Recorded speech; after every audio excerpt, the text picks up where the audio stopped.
5 farad. Q is equal to 6 coulomb. Now, let's solve for equivalent capacitance. CEQ is equal to 1 over C1 plus 1 over C2 raised to the power of -1. That is, substitute 1 over 3F plus 1 over 5F raised to the power of -1. Answer? What answer? Calculator.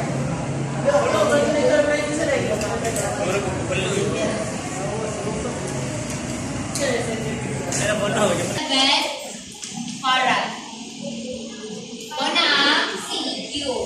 Next is, let's solve for B1. Q over C1. Q na to is 6 coulomb. C1 na to is 3 farad. This is 2 B. B2 is equal to Q over C2. We have 6 coulomb over 5 farad. This is 7, 6 divided by 5. 1.2. 4, follow 4.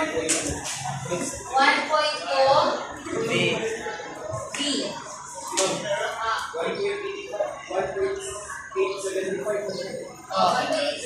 Wala. Alam ko din na. Ayun na. Sunod sa 5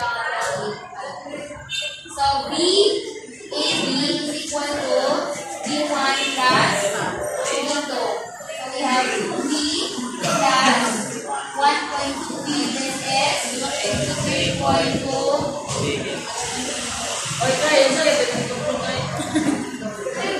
Unang sa series 4. Okay.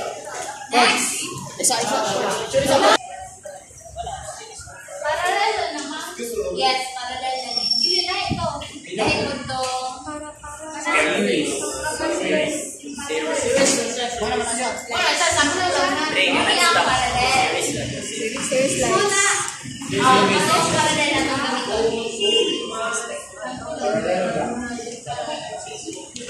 C1 and C2.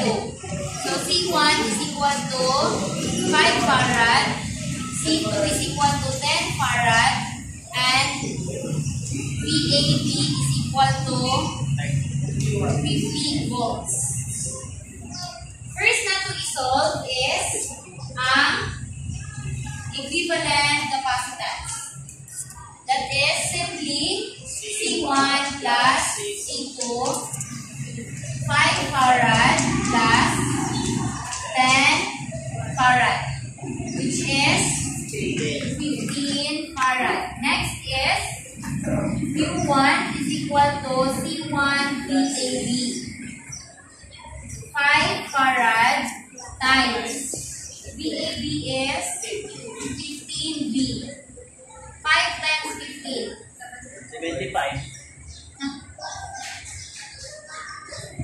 75.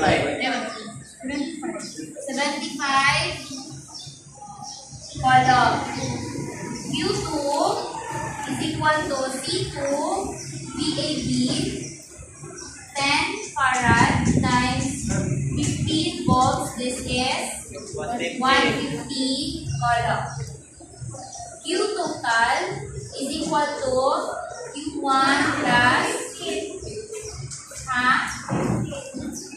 given. So we have 75 coulomb plus 150 coulomb. This is 225 coulomb. So, muna ito Ma'am, meron na plus siya. Ha? I-plus. Ang parallel. Ay, marag yapon siya ma'am sa G1. Sub-series. Dibaylo lang. Yung ano times nun ma'am? Ha? Ano times? Times mo na C2 VAB man eh. Di ba yung C2 plus? I-times na dito. Yan nila ko ba today mag-punchman? Okay.